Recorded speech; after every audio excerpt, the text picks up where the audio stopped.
Everyone, Nigel here again, and today I want to share with you how to stand out from your competition in your industry. And this applies to any industry as a whole, right? So, there's many people in my industry, I mean, physical therapy industry, there's many people in actually in any industry who talk big and talk a good game about relationships, but really they're just bullshitting. They're just talking about just common keywords, and they don't really care about relationships. Most of them and many of them actually want to just make the sale, make your sale, close the transaction and move on. Many of the time they pretend that they care about you and the relationship that they have with you, but the reality is that actually all they want is the sale and it's done, right? So a personal story that happened to me in physical therapy. So our number one clients are actually orthopedic surgeons here in Singapore. And there was this particular surgeon who was engaged by a prior therapist who had left. And so this surgeon texted me and he was really nice. He's really charming, courteous, saying that. And then he ended off the conversation with this. Nigel, I've sent you a number of patients, a number of clients, and I expect some referrals back. And if you don't send me anymore, I won't refer to you anymore. I'll just refer somewhere else. So I thanked him for his business. I thanked him for his referrals. And I assured him that all his patients that he sent to us are taken care of very, very, very well, and that we will do our best to serve him and send patients to him. We have placed his profile on the website so that he can get more eyeballs.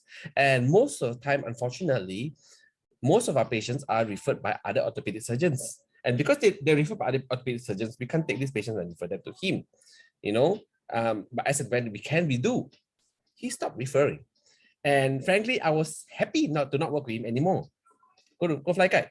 You see, he contacted me not because he cared about me, not because he cared about us, not because he cared about the patient that we serve very well for him, not because he cared about the business, or not because he cared about a relationship.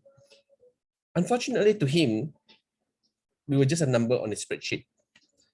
And I don't take this too well, to heart. It's not a good thing, you see. I don't take my patients, our front desk or our clinicians who work with us as numbers on spreadsheets.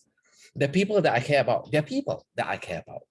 And that's why our philosophy diverge. And which is why it's very good that he go his way, I go my way, and I don't really subscribe to that practice. To me, I care about relationships. So what I'm saying is that if you really care about building relationships, then really build relationships. If not, if it doesn't work out, just move on. When I first started out in private practice, it was very important to me to be honest and consistent. So when clients, right, both doctors and actual patients came up to me and they tell me, Nigel, hey, I got this problem A, problem B, problem C, problem D, problem E. You solve it all for me. I would laugh and I was just saying, hold on, let me take a look at what you have. So if let's say you have 5 problems, I would say, okay, problem A and problem B, I'm really good at them, so I can solve that for you. Problem C's, I'm fairly proficient.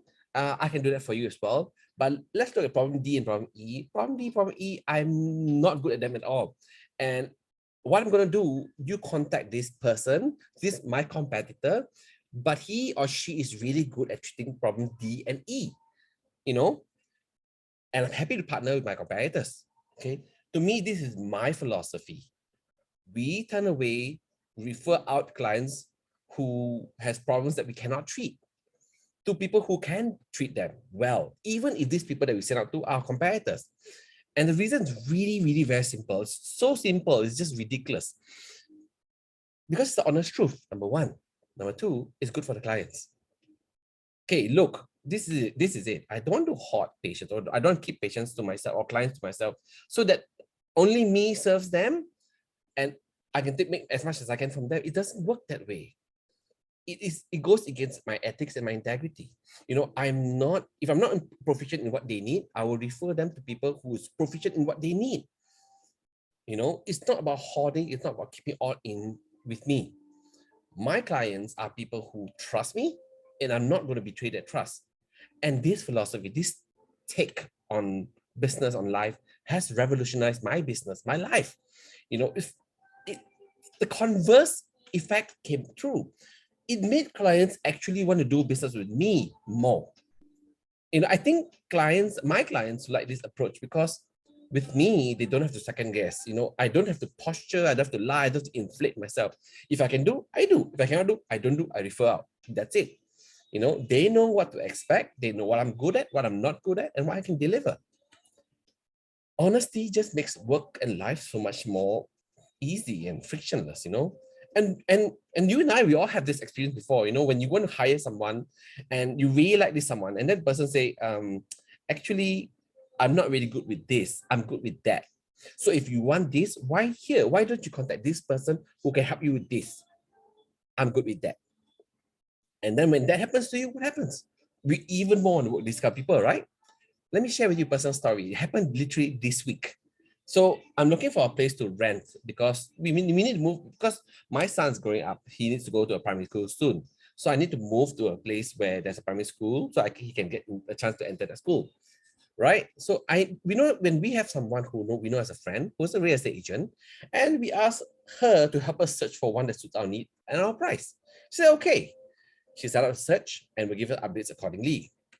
A couple of days later, she texted us, say, Nigel and Louise, I'm going to give you a few contacts. Can you contact the agents directly? It seems as though the market is very hot and the landlord's agent don't seem to want to share with me the landlords, you know. It's what happens that it seems to be that for the tenant side, the landlord will share the commission with the landlord side. So what she's saying is that she's willing to forgo a commission, but she'll continue to help us look for a property to rent that suits our needs and our budget. So she is actually being very honest with what she's facing with and what she's willing to do for us. And what do you think that made me feel? I doubled down. I feel as though I could trust her even more to watch out for me and my family's interests. Okay, and all I want to do right now is for her to work with me. I texted her and said, hey, thank you. Why don't we increase our budget? I want you to help me sort this out. In fact, can you also sort out my other property? So we got to move out of the property that we are living in right now to rent another one. So I wanted to take care of the existing property, either to rent or to sell out. Why? Because I know she's looking out for me. I know she's looking out for my family. And that's what that builds a relationship, honesty and sincerity. And this is the truth of the matter. This is how exactly you can stand out from your competition in your industry, in any industry. Okay. Honesty is a really hard thing to find in any business, especially so for transactional or numbers-based business, because it's so easy for people to just relinquish you to be a number in a spreadsheet. And that's why, right, when you find an honest business, like my friend who was an honest agent, all I want to do and all you want to do is when you find such a person is that you want to give them business, you want to help them build their business, even though you may or may not work with them ever, you know? So a lot of business owners can't see this. And that's why I meet a lot of people who have big dreams, but they can't overcome this. They are very short term. They're not going to put in the time and the patience to be honest, to be a long-term game. They want to do a short-term, transactional, just quickly cheap game. Silly, if you are willing to be patient and consistent, you will build a fan base, a raving fan base who refer their father, mother, everybody to you. But to stand out, be honest, do good work, be sincere. Because if you're honest first, they will trust you. Always choose to be honest first. And this is how you stand out from your competition, in your industry, in your sector, in your business. Take care. Bye.